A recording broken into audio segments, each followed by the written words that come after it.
Salut YouTube, bienvenue pour cette nouvelle séance vintage, mini séance vintage. Je suis encore accompagné d'Emmanuel qui va nous présenter, Rod Laver, le meilleur joueur de tous les temps peut-être. On va le savoir d'ici quelques instants. Emmanuel, je te laisse présenter ta masterclass, ta deuxième masterclass sur la chaîne secondaire. Dans le chat, n'hésitez pas à saluer YouTube, à envoyer des bonjour YouTube, bonsoir YouTube. Emmanuel, je te passe la main. Merci, bonsoir à tous. Alors, grand chelem calendaire ou pas grand chelem calendaire, c'est la grande question qui va alimenter toutes les discussions dans le monde du tennis dans les prochaines semaines. GOAT ou pas GOAT, est-ce que Djokovic va devenir le GOAT absolu dans le monde du tennis? Et donc, pour répondre à ces questions ou pour alimenter le débat, on voulait, avec Service Volley, vous montrer les images du dernier grand chelem calendaire de l'histoire, avec celui qui était considéré comme le GOAT, le plus grand joueur de l'histoire, Rod Laver. Donc là, on est en 1969, et le match oppose donc Rod Laver, qui à l'époque a 31 ans, à Tony Roche, qui est un autre joueur australien, qui à l'époque avait 24 ans. D'accord. Alors c'est assez étrange. Juste petite parenthèse, Tony Roche qui a coaché Roger Federer, si je dis pas de bêtises. Alors Tony Roche, qui est connu pour avoir coaché d'abord Lendl dans les années 80, c'est lui Lendl avait embauché Tony Roche pour l'aider à jouer sur gazon, notamment et remporter Wimbledon. Et ensuite, effectivement, il a été coach de plusieurs joueurs, dont notamment Roger Federer, pendant sa période 2005-2007, période où Roger Federer a remporté 6 grands chelems. Il a aussi été coach de Pat Rafter entre 97 et 2002. Donc c'est vrai que, moi personnellement, je le connaissais plus comme coach que comme joueur. Ouais, alors, la même, hein, je pense que ça se voit sur mon visage, je ne suis pas Highlander, je n'ai pas 90 ans, et je l'ai connu un peu ancien, 60-70 ans, dans les tribunes, dans les box des meilleurs joueurs de leur génération. Ouais, je te laisse poursuivre, on voit dans le chat, on dirait qu'il a 45 ans, Rod Laver, et c'est vrai, hein, il fait un petit peu âgé. Je te laisse reprendre. Surtout Tony Roche qui fait âgé alors qu'il a 23 ou 24 ans lors de cette finale. Et donc on peut voir déjà un style de jeu qui est vraiment magnifique, un style de jeu dans lequel on reconnaît le jeu de Federer ou de Sampras ou de McEnroe. C'est un jeu pour les deux joueurs, c'est deux gauchers, un jeu vers l'avant. Ouais. Systématiquement service volé, on essaie de couper les angles et de prendre la balle tôt. Bon, après c'est aussi lié à la surface et au contexte de cette rencontre, on va y revenir. Donc vous voyez des points qui se jouent en 2-3 coups de raquette. Alors pour revenir à Rod Laver, donc j'ai dit qu'il fait 1m72 et il est gaucher. Mais surtout il est né en 1938. Et 1938 c'est une date un peu symbole, puisque si vous vous rappelez bien lors du dernier vintage, j'avais parlé de sa raquette Dunlop Max Pli, qui était la raquette de McEnroe, elle a été aussi lancée en 1938. Donc voilà une date clé aussi parce que c'est la date du premier grand chelem de l'histoire, 1938, c'est le grand chelem de Donald Budge, qui était un joueur américain. Et dès ce premier grand chelem de Donald Budge, il y avait déjà je vais pas dire des contestations, mais on disait déjà que c'était pas forcément un grand chelem parfait. Alors à l'époque, il y avait déjà que 3 surfaces, que 4 tournois, mais que 2 surfaces. Tout se jouait sur gazon sauf Roland Garros sur terre. D'accord. Mais surtout, dès 1938, il y avait déjà l'absence de ses principaux rivaux qui étaient passés professionnels, notamment Fred Perry, qui était un joueur anglais, le fameux inventeur, le fameux Fred Perry, que vous connaissez peut-être comme marque de polo. Oui.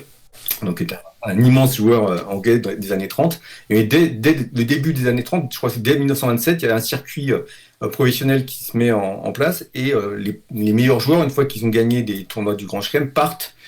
Et finalement, il y a ceux qui restent sur le circuit amateur ne sont pas forcément les meilleurs. Enfin, en tout cas, Donald Budge remporte le Grand Chelem. Dans ses mémoires aussi, il parle d'un autre joueur qui était absent en 1938, qui s'appelait Gottfried von Kram, qui était un joueur allemand. Oui, qui avait gagné Roland Garros. Avec ce nom, avec ce patronyme, je pense qu'il ne peut pas cacher son origine allemande. Voilà, il a gagné Roland Garros 1934 et 1936. Okay. C'était le baron Gottfried von Kram et c'était un des principaux adversaires de Donald Budge. Et en 1938, en fait, comme il était anti-nazi, il avait été mis en prison. D'accord. histoire, c'était pour homosexualité, qu'il avait été mis en prison pendant 1 an, et il n'a pas du tout pu jouer en 1938 et affronter notamment Donald Budge. Et Donald Budge a fait une pétition avec d'autres joueurs directement à Hitler pour que Von Kram soit libéré. Il a quand même fait quasiment 1 an de prison, et il n'a pas pu jouer et affronter Donald Budge. Et peut-être, on ne sait pas si Donald Budge aurait fait son grand chelem s'il avait eu des adversaires à son niveau. D'accord. Donc, alors ça, c'est des histoires, c'est passionnant. Moi, je vous invite à chercher sur Wikipédia. Il y a des pages qui expliquent l'histoire de Von Kram. Il y a aussi 2 sites internet qui sont très bien. Il y en a un qui s'appelle histoiredutennis.com, qui n'est plus alimenté depuis une dizaine d'années, mais il y a toutes les références. Et un autre site qui s'appelle 15 love tennis.com, quelque chose comme ça aussi. Ouais, c'est un super site français qui est tenu par des passionnés. Je vous invite vraiment à le regarder. Je mettrai le lien dans la description, évidemment en replay. Et notamment, il y a toute l'histoire de la mise en place de l'ère open et toutes les guerres entre les différentes tendances du circuit. D'un côté, le circuit, d'un côté la fédération internationale qui vraiment défendait les grands chelems et la Coupe Davis. Et puis d'autre côté, la mise en place de circuits professionnels concurrents qui rachetaient les meilleurs joueurs. Et ça a commencé dès les années 27 et ça a duré jusqu'en 68 avec la mise en place de l'ère open. Et même l'ère open, c'était compliqué quasiment jusqu'à maintenant. Maintenant, les guerres qui ont lieu actuellement sont vraiment issues de toute cette histoire de guerre de pouvoir qui existe au sein du tennis entre la fédération internationale et tous les circuits parallèles qui se mettent en place. Et quand Federer monte sa Lever Cup, en fait, ça rentre dans la continuité de cette histoire. Donc tout ça, c'est très intéressant de voir et de mettre en perspective ce qui se passe actuellement par rapport à l'histoire du jeu. Et ça a toujours existé, cette guéguerre entre les joueurs et entre les organisateurs de tournois. Je fais juste un léger pas de côté pour réagir à ce que dit le chat. C'est un champ de patates, c'est un champ de mine. On regarde notamment derrière la ligne de fond, il y a des trous, il y a des crevasses. Pour les chevilles, ça doit être un petit peu perturbant. Et on imagine, juste un instant, et je demande au chat de fermer les yeux, de se concentrer. Imaginez Novak Djokovic glisser sur ces trous de taupe. Ça doit être, c'est un spectacle que j'ai envie de voir. Je veux que ça se réalise un jour. Novak Djokovic avec une raquette en bois glisser sur ce gazon qui est un champ de patates. Alors justement, ça me permet d'enchaîner avec le contexte de cette US Open 69. Donc en fait, ce que vous voyez pas, c'est que toute la quinzaine a été perturbée par la pluie et le court central est totalement détrempé depuis 2 jours. En fait, la finale a été reportée au lundi puis au mardi. Donc la finale se joue le mardi 9 septembre.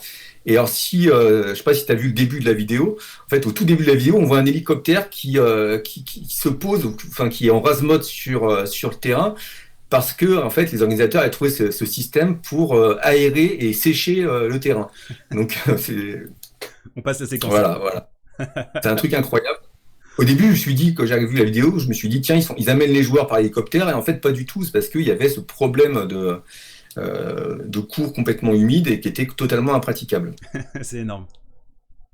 Et alors, il y a aussi une vidéo sur YouTube qu'on peut trouver où c'est la vidéo. En fait, il y a un film officiel du tournoi 69, du US Open 69, et en fait, tous les joueurs, les spécialistes, les joueurs sont interrogés, et ils se posent des questions sur la surface, et ils se disent c'est plus possible d'organiser des tournois sur gazon, c'est trop compliqué, et puis le gazon, c'est pas la surface de l'avenir. Donc il y avait pas mal de questions autour de la surface, et effectivement, le terrain est un vrai champ de patates. C'est presque dangereux, et au premier set, à la fin du premier set, Rod Laver demande et obtient de l'arbitre de jouer avec des pointes. Donc il joue avec des chaussures, alors, je ne sais pas si c'est des chaussures d'athlétisme ou des chaussures de golf, mais il joue avec des pointes, ce qui à l'origine était interdit sur le gazon. C'est toujours d'ailleurs en question hein, les picots qu'ils utilisent au niveau des semelles, sous les chaussures. Je crois qu'il y a une réglementation encore hein, qui a lieu, qui a cours à Wimbledon avec des vérifications qui sont faites, il me semble. Mais là, c'est vraiment. Alors, là, il a encore ses chaussures normales parce qu'il termine le début du match. Mais à la fin du match, il y a des chaussures avec on voit une semelle marron et puis il y a des pointes métalliques qui sortent. Et c'est peut-être aussi grâce à ça qu'il va remporter son match parce qu'il tient mieux sur le terrain que son adversaire et il n'y a quasiment pas de rebond voilà, il y a quasiment pas de rebond sur le court, quoi. Donc il faut faire du service volé, du service volé, du service volé. Ah oui, là c'est obligatoire, hein. On va faire un challenge d'ailleurs pour le chat et peut-être les personnes qui voient ce match en replay. Le record, le plus long rallye de cette rencontre, je pense que ça va être aux alentours de 6-7 frappes maximum. Voilà, on voit un jeu très, très délié, très fluide et vraiment on connaît le style australien. Donc je voulais en parler parce que 1938, si je reviens toujours à l'année de naissance de Rod Laver, c'est aussi l'année où un certain Harry Hoffman devient le capitaine, alors c'est aussi un ancien joueur de tennis australien, devient le capitaine de l'équipe d'Australie de Coupe Davis. Et il va être ce personnage, il va être le grand artisan du tennis australien des années 50-60. Il va remporter 16 Coupes Davis en tout. Donc une en 39, puis après 15 autres à partir de 1950. Alors à l'époque, la Coupe Davis, on pouvait plus facilement les enchaîner puisque le vainqueur était systématiquement qualifié pour la finale de l'année suivante. C'est comme ça que l'équipe de France des Mousquetaires des années 20 en ont remporté quelques-unes. Et c'est à cause de ce phénomène que le stade de Roland-Garros a été construit, parce que les Français ont été gagnés la Coupe Davis aux États-Unis et l'année suivante devaient organiser la finale, et donc il n'y avait pas de stade, ils ont construit en urgence le stade de Roland-Garros, ça fait partie de l'histoire mythique du tennis français. Et donc voilà, l'Australie a remporté entre 50 et 76, si je ne dis pas de bêtises, 15 Coupes Davis. Et Harry Hoffman était un coach et un entraîneur assez moderne, mais c'était un entraînement militaire et vraiment il y avait toute une troupe avec lui de champions. Comme c'était des Australiens, ils vivaient et ils travaillaient en groupe, quoi. Ils partaient tous ensemble pour faire le tour du monde. D'accord. Et donc c'était une vraie équipe d'Australie de tennis. Et à partir des années 50, ils ont commencé à quasiment tout remporter. Alors le premier champion sous l'ère Hoffman s'appelait Frank Sedgman. Et ensuite, il y a eu Ken McGregor. Puis après, il y a eu Lee Aude, Ken Rosewall, Neil Fraser, Roy Emerson, Rod Laver, John Newcombe et Tony Roche. Les grands champions coachés ou en tout cas supervisés par Harry Hoffman. Et donc, quand on fait le calcul, j'ai fait le calcul, hein, entre 49 et 75, il y a eu les Australiens ont remporté 60 titres du Grand Chelem, avec 12 joueurs différents. Entre 49 et 75... Donc, sur 25 ans, ça fait 60 Grand Chelem sur 104. Donc c'est vraiment l'âge d'or du tennis australien. Ah oui, c'est une ultra domination du circuit avec un pourcentage très très élevé de victoires. Environ 60%. Ouais. Donc 12 titres pour Emerson, 11 pour Laver, 8 pour Rosewall, 7 pour Newcombe. Alors pour revenir à cette histoire de guerre et de l'ère européenne, Harry Hoffman a en fait quitté l'Australie à partir de fin des années 60, début des années 70, parce que avec l'ère européenne et le développement du professionnalisme, ces joueurs commençaient à s'éparpiller, chacun en fait la jouait perso pour gagner un maximum d'argent. Donc lui, ça lui plaisait pas, lui ce qu'il aimait c'était le groupe, l'équipe.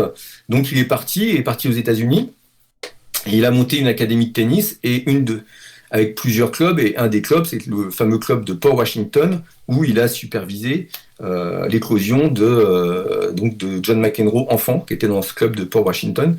Et pour la petite histoire, alors qu'il était tyrannique, horrible, avec tous ces joueurs australiens, quand il était capitaine de l'équipe de Coupe Davis, il leur interdisait, dès qu'ils faisaient une bêtise, ils étaient punis, ils devaient faire 50 tours de terrain.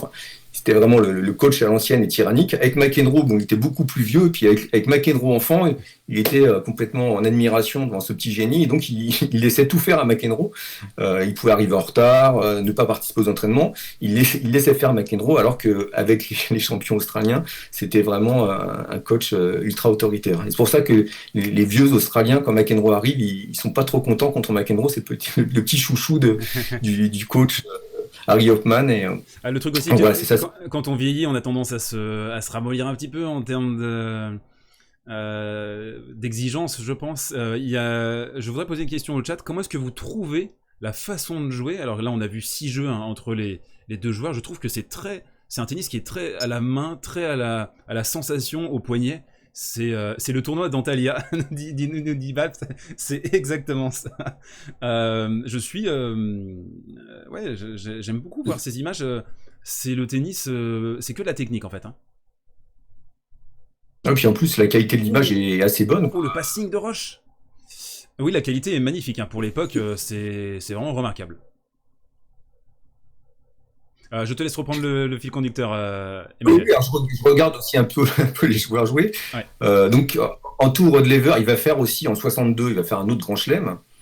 Donc, il fait au tout. Donc, il y a eu 3 grands chelems calendaires dans l'histoire. Donc, je te l'ai dit, Donald Budge en 38, donc Rod Laver en 62.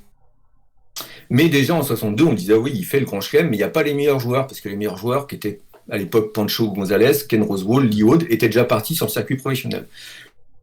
Donc après 62, en 63, Rod Laver part sur le circuit professionnel et il ne revient qu'avec l'ouverture des grands chelems aux professionnels. Donc il revient qu'à partir de 68 et il va faire son fameux grand chelem en 69. Donc en tout, il va gagner 11 grands chelems. Il remporte aussi 5 Coupes Davis.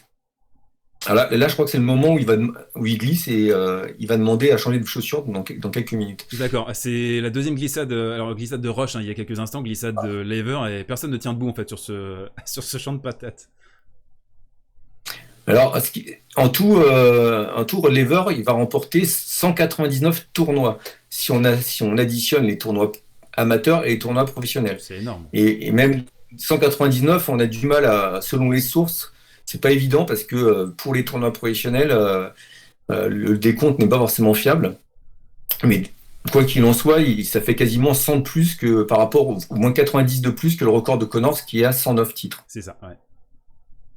Et c'est pour ça qu'on considère, on considère Rod Laver comme l'un des plus grands joueurs de l'histoire, si ce n'est le plus grand au niveau du nombre de titres.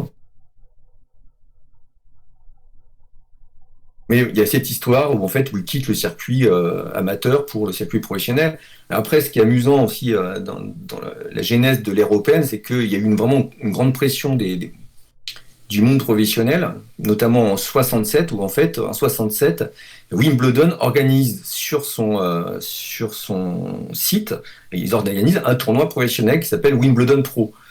Et alors là, la Fédération internationale se dit que c'est pas possible s'ils commencent à faire des tournois pro sur les sites du Grand Chelem, on est mort. Et c'est ça qui va pousser les organisateurs, la Fédération internationale, à changer leur politique et à admettre les joueurs professionnels dans les tournois du Grand Chelem. Et alors pour la petite histoire, j'ai lu ça cet après-midi, à l'US Open 68, donc un an avant celui qu'on suit sur l'écran. Oui. Donc c'était un tournoi Open, donc c'est à partir de 68 qu'on appelle ça l'US Open, French Open, etc. La finale oppose Arthur Ashe à un Hollandais qui s'appelle Tom Hawker, mais Arthur Ashe a encore le statut amateur, alors que Tom Hawker, qui était un joueur hollandais, a le statut professionnel. Et donc Arthur Ashe gagne la finale et il ne remporte pas le Money Prize puisque lui il est amateur. Et tout le Money Prize va partir, donc 14 000 € vont être versés à son vaincu, Tom Hawker, qui lui avait le statut professionnel. Donc, à partir de 68, les professionnels sont admis pour jouer les tournois du Grand Chelem, mais ils sont admis, et ça ne veut pas dire que les autres deviennent professionnels également à leur tour. Donc, il y a une période un peu de transition qui était pas évidente. Oui, bah, si t'imagines, tu remportes le tournoi, et puis c'est pas toi qui remporte la cagnotte, bon, c'est... Ça la fout un petit peu mal. Sur cette saison j'allais dire 2019, 1969. Donc on a un Laver qui fait le Grand Chelem. C'est quoi en fait un peu l'histoire autour de ce match, de ce tournoi. Enfin, je sais pas si tu avais prévu de parler de ça. Quelle était la suite de ton fil? Sur l'année 69, ce qu'il faut savoir, c'est que donc il commence par remporter l'Australian Open, ouais, qui à l'époque était aussi en janvier. En fait, l'Australian Open est décalé en décembre entre 77 et 87. Donc avant l'Australian Open a lieu donc en janvier comme à l'heure actuelle.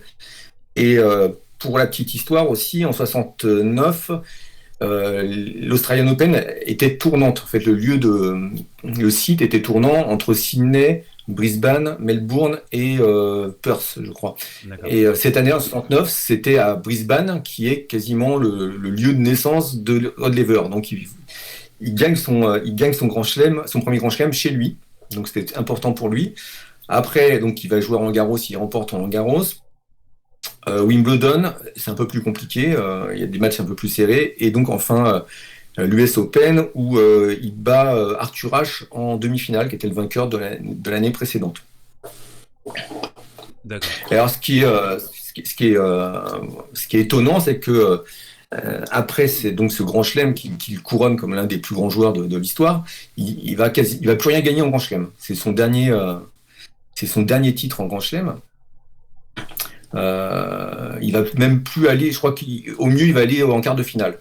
J'ai vu qu'il avait rejoué, oui, juste un instant, j'ai vu qu'il avait rejoué très très tard un dernier grand chelem après une longue pause. J'avais regardé sa fiche Wikipédia avant qu'on enregistre cette séquence.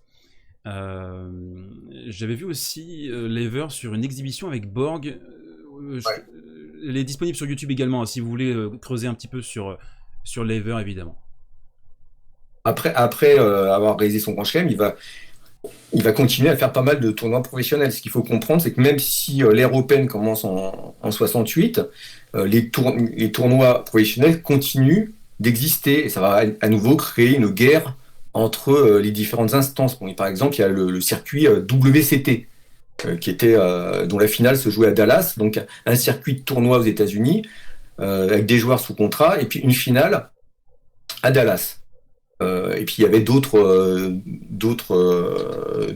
circuits, avec chacun leur propre classement, leurs propres joueurs. Donc ça a mis beaucoup de temps avant que tout soit unifié, et que les joueurs soient dans le même classement et sur le même circuit. Et là aussi, pour la petite histoire, par exemple, et ça aussi ça fait écho à ce qu'on vit actuellement, c'est que dans 73-74, il y a eu un promoteur, je ne sais plus le nom, enfin c'est facile à trouver, qui a eu l'idée de faire, qui trouvait que le tennis n'était pas assez bankable, qu'il n'y avait pas assez de télé, donc il a voulu organiser les intervilles aux États-Unis. Donc il voulait créer une sorte de NBA du tennis avec des clubs. Alors il y avait Philadelphie, je sais pas, Denver, New York, etc. Donc que chaque club ait des équipes constituées d'hommes et de femmes. Il changeait complètement les règles du tennis. C'est-à-dire que c'était plus 15, 30, 40, 0, c'était 1, 2, 3. Enfin, c'est un truc complètement dingue, mais qui rapportait beaucoup d'argent avec des équipes. Alors, les deux principales têtes d'affiche, c'était Connors pour les hommes et Billie Jean King pour les femmes. Et Connors, en 74, il fait les intervilles. Et c'est à cause de ces intervilles qu'il est interdit de jouer à Roland-Garros, alors qu'il aurait pu faire sûrement le Grand Chelem en 74, puisqu'il remporte l'Open.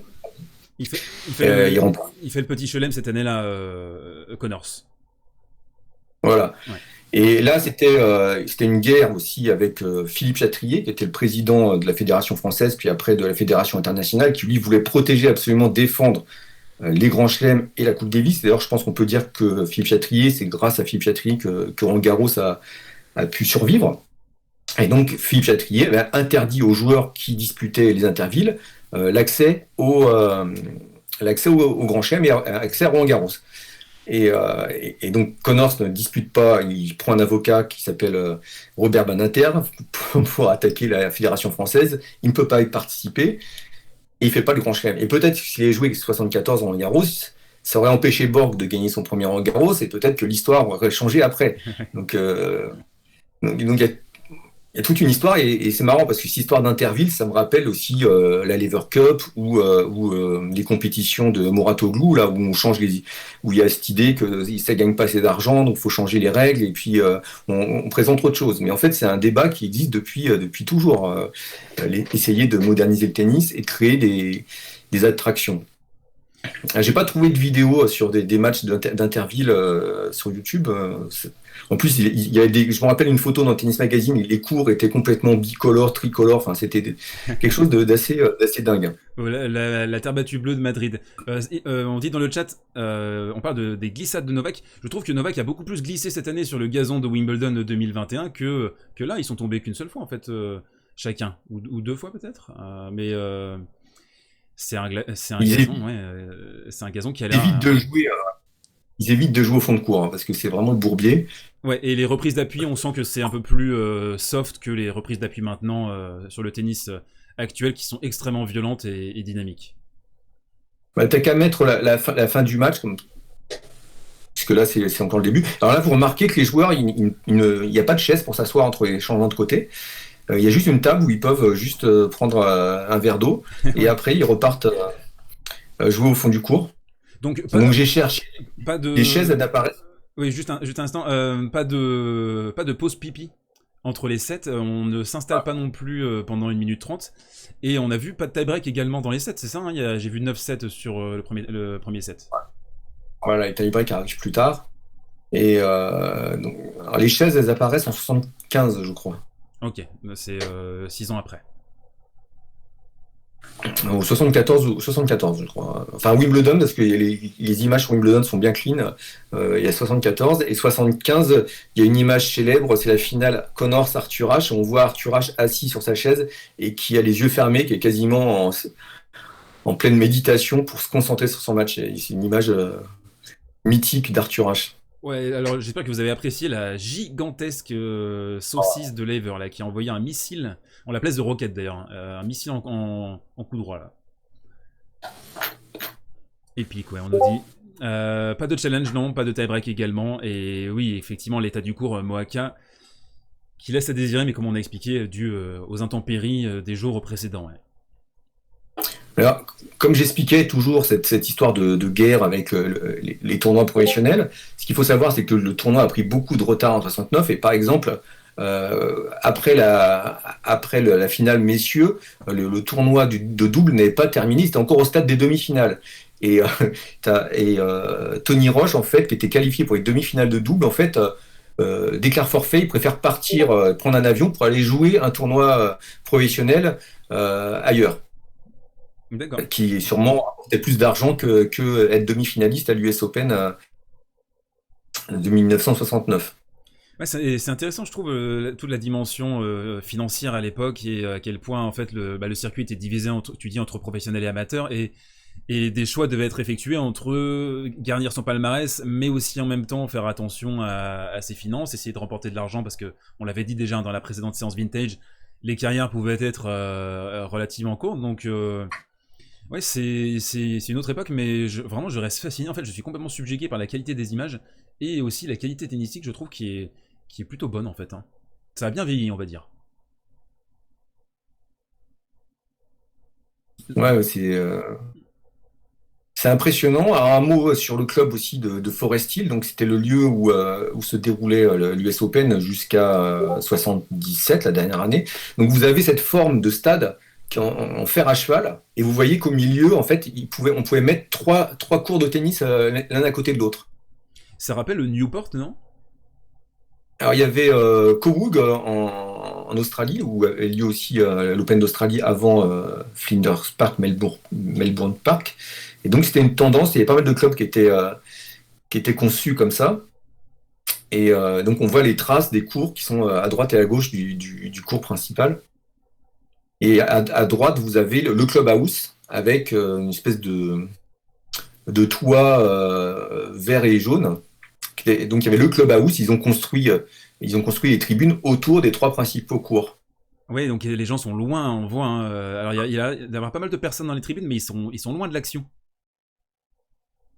Et une fois que l'US Open a déménagé à Flushing Meadow, il y a toujours un tournoi à Forest Hill qui se déroulait tous les ans, qui au départ appartenait au circuit WCT, et notamment et qui se déroulait ensuite sur terre battue, et notamment en 86, c'est Noah qui remporte ce tournoi à l'US Open à Forest Hill sur terre battue, et ça se déroulait au mois de mai.